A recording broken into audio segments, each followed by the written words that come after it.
Welcome back to Champion News Talk Radio, brought to you by championnews.net. This is Carol Parisi. Jack Roser and myself today are speaking with Chris Jenner. And during the break, we were talking about remedial training and backdoor referendums. Chris, let's talk a little bit about that. Well, yeah, if you want to finish up with backdoor referendums, if a school district wants to raise taxes for certain purposes, they don't need voter approval. Like slush funds? I don't think slush funds are, well, that's not really how the statute's spelled out. They put it under life and safety type issues. But what they can do then is post a notice in the newspaper. Then within 30 days, if there isn't a petition that objects to them, the tax hike goes through. Mm-hmm. And I think, Jack, you recently heard about one in Palatine, and that's where you live. Yeah, we walked for that. We got those petitions signed. Yeah, so basically taxpayers have 30 days to get, I forget what the number is. 7,000 it was in Palatine. Yeah, it's some percentage of the voters. And once you get that, that forces it onto the ballot. Mm-hmm. And one thing we did in District 26, there's a policy that essentially says the district will not raise the tax rate or do any refinancing of bonds that in the long term has a higher total cost without approval from the taxpayers. And it basically says we won't do a backdoor referendum. And again, I would encourage taxpayers and school board members to look into a policy like this. Let the voters decide. Yep. People show up to your school board meetings when school starts here, because this is where you're getting ripped off from your taxes. If you show up, you will know that this stuff is going on. What was the name of the woman in District 15? She only had 30 days to find out that they were even doing this backdoor sneak of the taxpayers' money. We had about five. And she found out about it, and she got the petitions. What was her name? Mary Vanek.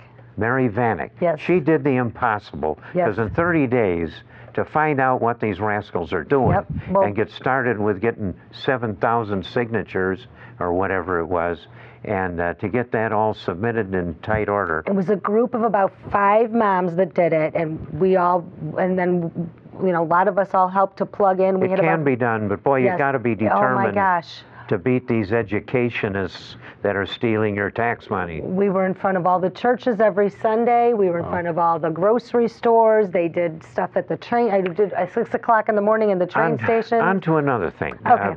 In the Tribune, it was yesterday or today, there's a nice article about how they're retraining high school graduates that didn't pass the entrance requirements for the 2-year college.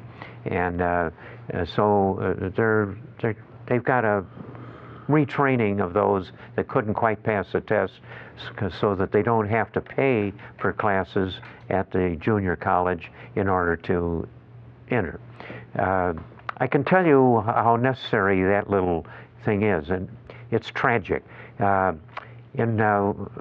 got this information from the people that know, and I'm not going to name the college district, but it's one of the community colleges has told me that in the feeding from the local school districts, that only 4% of the high school graduates, this is not the city of Chicago where you would expect they would know nothing, but from a nice community in the suburbs, only 4% of the high school graduates were fit to enter a 2-year college without taking remedial training.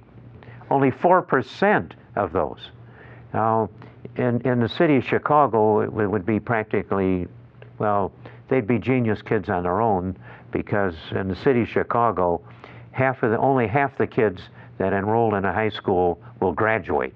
And those that graduate will be at the 6th grade level. Now, that's the general experience in the big city of Chicago and most of the other big cities in the state of Illinois. And that's done at a cost in Chicago of $16,000 a year per child. The taxpayer is getting raped, and so are the parents and the kids, because they're getting a stinking lousy education according to international standards.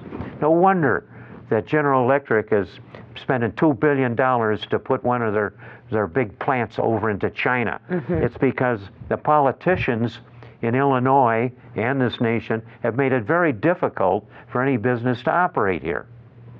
kind of goes back to, again, back to the system. And I mentioned early in the show, about the separation of school and state. I don't think it's wrong that public money funds education because of how important it is, but nobody said the government should be running the schools and managing and operating the schools.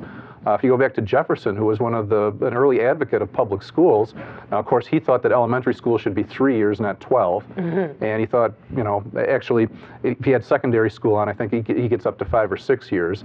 And he just had a beautiful vision for how the system should be. And okay, so today's world is more complex. Maybe we go 4 years instead of 3, which is, a 33% increase.